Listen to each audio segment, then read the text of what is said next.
Well, we start with the NFL playoffs, which was an amazing weekend. Which is quick observation. We watch a lot of college football. We'll see the last game of the year tonight. We're targeting is going to have one of the big stars, Lucas from Miami, missing the first half.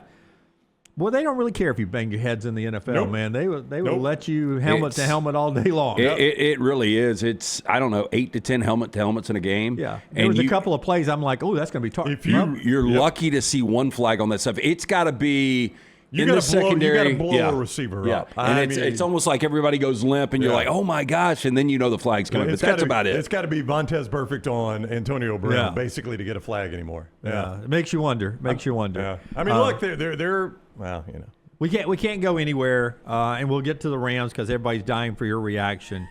But we got to start with the Broncos beating the Bills, and Maggie, why are you screaming so much? And I said, Bo Nix is having an amazing game, and I'm cheering for them to win this game.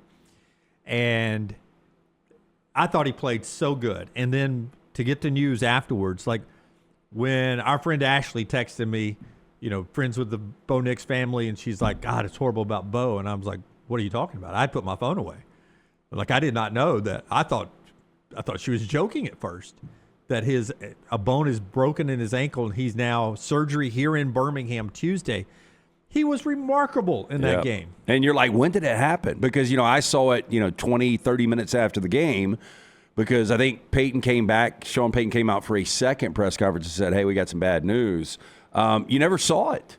I mean, because he did. He played his ass off, and you're like, when did he do that? And then you start looking at it, and they were like, it was the next to last play in overtime, which would have been... Which was actually a kneel down. I don't think that's what Sean Payton meant. Yeah.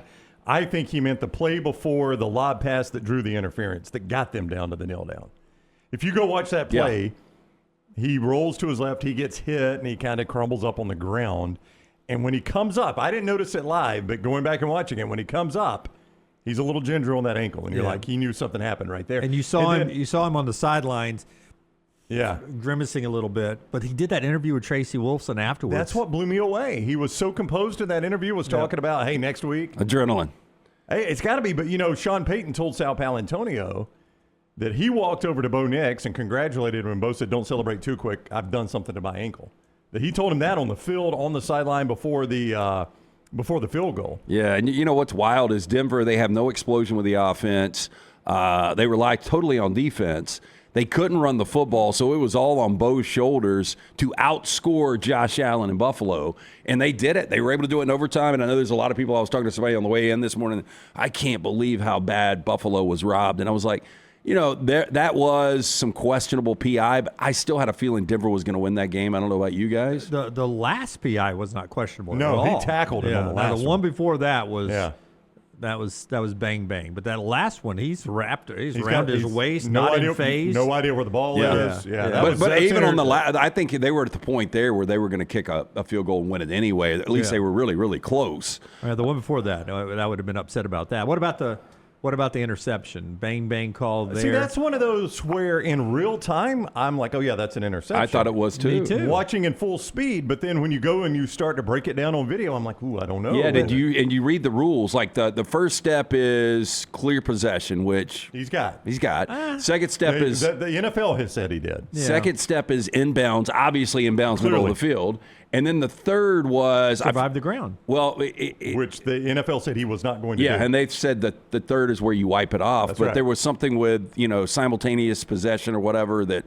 That goes to the offense usually, right? Right. Well, the NFL, Walt Autry of the NFL came out on NFL... Now, it's on the NFL Network, the league-owned channel, we should point out. But he came out and he said, our ruling was that if the ball had not been intercepted and hit the ground, it was an incomplete pass. He had not survived the ground to make the catch. He said the ball comes out and is taken away by the Denver defender, so it becomes an interception. Yeah, said, and that's my point. He didn't have possession because when he hit the ground, it's loose at that point. That's their ruling, He didn't yank it out of his hands. Yeah. It's loose, and he grabs it there. But I thought it was the right call. Official call should have been, according to the NFL, incomplete pass, right? If it had hit the ground. But it did not hit the ground. It didn't hit the ground, though. Yeah. Yeah, I thought in real time it was an interception. I did too. Watching the game, I thought, that's a close call, but they got it right. And then when they start slowing everything down, I'm like, oh boy, I don't know. And then they were trying to compare the another game. I forget. I think it was yesterday. Maybe it was the Rams game. I was like, that's not even close to the other one. No. His knee's down on the ground, and he's holding onto the ball, and then they take it away. That's not even close. They were trying to compare the two. And speaking of turnover, 20 turnovers in 4 games in the NFL, That which is wild. crazy. Now, there was 8. A little. Yeah, C.J. Stroud only had 10 of them. Take C.J. Stroud out, who was having a seizure out there every time somebody rushed him. God, I feel bad for C.J. Stroud. He would see a ghost, buddy. Cut 12. Let's get to Sean Payton. Cut 12, Tyler. Sean Payton here addressing this Bo Nix injury. Just to hear it from Sean Payton, who's an unbelievable offensive coach and had Bo Nix rolling, and for 2 years had Bo Nix rolling. Here's Sean Payton after the game. Not good news. On the second to last play in overtime, Bo fractured a bone in his right ankle. He's scheduled to have surgery Tuesday of this week, which will put him out for the rest of the season. Steady's ready to go. And it was the second to last play before he threw the pass to Mims. Birmingham is where he'll have the surgery with Dr. Waltrip, and I don't really think there's any other questions. In other words, this is what it is, and we felt like it'd be best to just tell everyone now. That's tough, man. I texted, as soon as I saw that, I texted Norm Waldrop, the doctor he's talking about there. I was like, your name is the last name I expected to hear in a Sean Payton press conference. He goes, how do you think I felt, Yeah. I mean, that's just... Well, it just shows you the kind of people they are, man. Yeah. That Look, you're going to fly from Denver all the way across the country back to Birmingham. I know Bo's from here. Yeah, but that ain't why he's coming here. Yeah, he's coming for the best. Yeah, that's right. Because Norm is as good a foot and ankle. I mean, people come from all over for him. The old adage, next man up. Yeah. Steady's ready. Steady hasn't thrown a pass this year. Look at this picture. Back at Auburn, Bo Nix and Jarrett Stidham, Forrest went back and found this photo. There's Bo Nix back visiting. High school recruit Bo Nix. Yeah. Jarrett Stidham there at quarterback. And now it's the other way around. Steady's coming in to take over for Bo Nix. He's taken 1 snap this year, and it was a kneel down. Well, all right. They hope they get to use that again. Yep. Yeah, I'm sure they do. At least he's got that I one. think he's 1-3 as a starting quarterback in the NFL, and this shows you the value of Bo. I personally think Denver would have been a 2-point home favorite against New England. They are a 6-point dog now, so more than a full touchdown is the drop-off from, according to Las Vegas, Bo Nix to Jarrett Stidham. I saw one of the talking heads on one of the shows. It was the CBS. Was CBS the one that Kirk Cousins did? Kirk Cousins and Kyle Long, I think. And they were talking about the fact that Peyton coming out and addressing it is huge for Stidham's confidence. Yeah. He's like, they didn't try to, cover it up and sneak it in and wait until they had to do an injury report or anything like that. They were like, I applaud Sean Payton for coming out saying, hey, Stidham's ready to go. He's our guy. He's like, that'll go miles in that locker room. Now, I don't think it'll be enough. Yeah. I'm with Lance. That's great in the locker room. They got to go play the game That's at some right. point. At some point, I you mean, the gotta go good out. news is they do have what can be a dominating defense, and they are at home. And, this is going to be obviously Drake May's biggest game ever in his career. Yep. But this New England defense playing at a high level right now. They are. I want to show you. It's not college football, okay? So strength of schedule doesn't matter in the NFL. But I want you, if you don't think this is we've got Chris Pallone, Johnny Cogden. There's others I can't name right now. I got dear friends who are Patriots, lifelong Patriots fans. Okay. This is no shot at the Patriots, as I say. I'm about to take a shot at them. Look at the path that they've had to get to the Super Bowl. No offense, Brown. Dolphins twice, 7-10. Panthers 8-9. Playoff team, Dunaway. 6-11 Saints. 3-14 Titans. Okay, 12-5 Bills.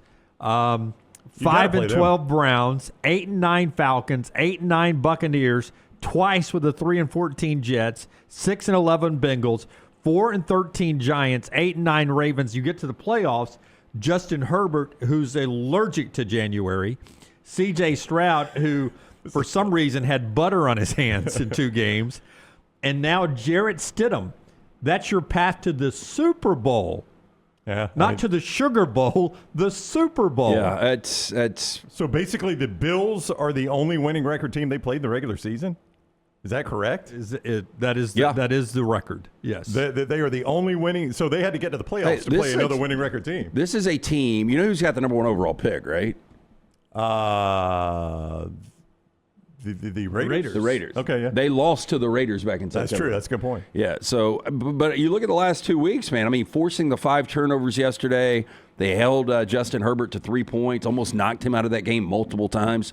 So, this.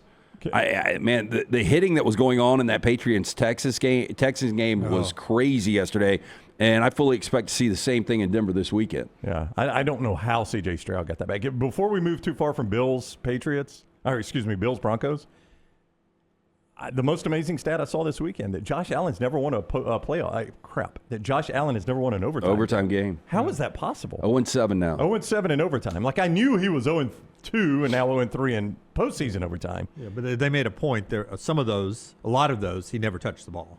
That is true, but it is remarkable, as good a quarterback as he is, that he's never won an overtime game. Yeah. I was blown away by that. But until we changed the rules, you could be Vince Lombardi. That's right. Name him the trophy. If I never get the ball. But if you never touch the ball, you can't win in the old overtime. Okay. Sean McDermott fired earlier today, by the way. Bills make the playoffs and win a game in the playoffs and then still get fired. And too much of that. That's the problem. Yeah, I mean, 8-8 in the postseason for Sean McDermott, which is pretty damn good. But they just couldn't get over the hump. And, when you have a bracket that has no Patrick Mahomes and no Lamar Jackson, and you've got the best player left in the postseason, and you lose games, these kind of things happen. And, it sucks for McDermott. He thought he did a really good job there, but couldn't get it done in the postseason. Yeah. Trying to get points when there's seconds left and running around holding the ball like it's got a loaf of bread, giving up a field goal right before the half. That was not smart. That was the back. I mean, you could talk about the bad calls, whatever, but that was 3 gifted points to Denver in a game that went to overtime. Well, and before it was a gifted touchdown with blown coverage. I mean, they gave up 10 points in the 20 final seconds. 20 seconds of the half that was ultimately the difference. That's right. Okay, Seattle has an 8-game win streak. They destroyed the 49ers 41-6. And then there's the Rams and Bears. And everyone wanted to know, did you destroy a TV? Did you punch a wall? We know you didn't kick a dog. Did you rip a couch cushion? It was one of those. Break a glass table. I didn't have any. I put the phone down in the second quarter. Didn't look at it again until I didn't know what time it was. I didn't know anything, but I didn't change. My whole plan was we get to the second half. We trail in the second half. I had the sage ready to burn. I had wardrobe trains ready to go. They got the immediate pressure on that 4th down, that 4th and 4. And Caleb Williams just completely goes backwards. Oh, he turns his back and is sprinting towards the wrong goal line. And I like, it was one of those, it's such a deflating moment that you're just like, oh my God, the season is over. Like that play, because how you don't go for 2? That's what I was about to say. Were you fearful they were going to go for 2? I was, the only people I watched game with, Maddie and Jack, and I was telling them, I was like, he's going to go for 2. Like, what scares me to death, even once they got to overtime, I was like, he's got to go for 2. Like, and he probably would have in overtime if they would have scored, if it would have gone back and forth, if it would have been Rams touchdown at first and then they go down and score, I think they would have gone for 2. But he's playing with house money at that point. How you don't go for 2? You've got Matt Stafford on the other side. As bad as Stafford was, and that is the worst I've seen Stafford play in forever. I think it was 11 registered off-target throws from Matt Stafford, the most he's ever had as a Ram. But if you're Ben Johnson, you got to go for 2 there. Yeah, thank God he didn't. I didn't want him to. And that says everything, right? Yep. That tells you why you should have done it. And I'm sure Sean McVay didn't want him to. No.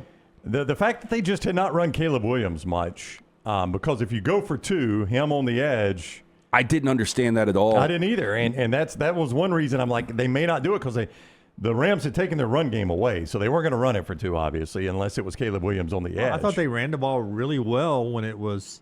Who, the Bears? At certain times. Never when it was 3rd and 1 and 4th. Never when it mattered. The Rams were right there when it mattered. Yeah. They couldn't get a yard on 3rd and 4th down to save their lives. Yeah. And that was it. But they continue to run right, and Collinsworth said it. And that's what killed me. Like if you've got a massive passion for a team and a broadcaster says something wrong, like he started giggling on that throw from Caleb Williams. I mean, you had to. Oh, my head. I know. But I was like, I mean, it was remarkable. Like, I immediately thought of you, obviously, but I laughed out loud. Like, I thought it was. Got to be kidding me. Initially when they were signaling push off, and I was like, it's got to be a push off, and it took them forever to finally show the replay, and then I was like, you can't call that at all. That was just hand fighting. Yeah, and that was just awful back end defense. It looked like your DB sort of misjudged it a little bit too. Like they separated him, but like he was going to go. Well, I think what happened, and I'm just playing this from point of view. You think about if you're a deep safety and you see Caleb Williams sprinting back to the 40, you're like, at this point, there's no way. You're kind of going up with the action, and there's no way he's going to be able to turn around and sail it the way he – I mean, it was like a punt. I know. And Cole Kmet is just waiting there in the end zone. I mean, that's just a way you can't have your season end. You just can't. I just started laughing at Jennifer. Oh, my gosh. Jennifer said, are you going to check on Lance? I said, I am absolutely not texting Lance right now. No. There's zero chance. Right after the game, Maddie was like, I'm not eating. She was like, I'm going take a bath, and I'm going straight to bed. And because I watched Game of Thrones, waste of time, by the way, after, just because I was so hyped up. But she was like, I'm mentally exhausted. My anxiety is through the roof right now. Yeah, your team, y'all play the most. I hate it. I can't enjoy it. I don't see how you do. I don't. It's miserable. It seems miserable to watch your team right now. I mean, playing for the and NFC I know Sean Championship. McVay's the best of all time. He was terrible yesterday. But I thought that, and it wasn't even just a third down call that he talked about. DC man for Shula? Chicago, yeah. No, the guy for Dennis Chicago. Allen. Dennis Allen, yeah. I mean, and if you listen to them tell the story that when they hired him, they're like, look, we got to spend all of our draft equity on trying to get people around Caleb Williams. Good luck. You've got to play with these guys. Yeah. So do the best you can with these guys. And I was like, he coached his butt off so many times, except on that why they blitzed that same blitz again. Was it third down that set up the easier field goal? The one to Puka. Yeah. Yeah. I mean, they had that read perfectly. They knew he was going to blitz there. That was one too many of those blitzes. Yeah, Brisker and Gordon played so well for them, and their secondary has been garbage all year. I mean, look, I think a couple of things. I think Stafford's hand is banged up. I really do. Yeah, I think it's probably worse than indicated. Yeah. I do think the weather, although when you're looking at the players out there, they didn't look like necessarily miserable. I think the weather definitely affected a lot. I want you to listen to Matt Stafford about the weather here. Cut 13, Tyler. Here's Matt Stafford. Gets asked about playing in the weather with the bad finger.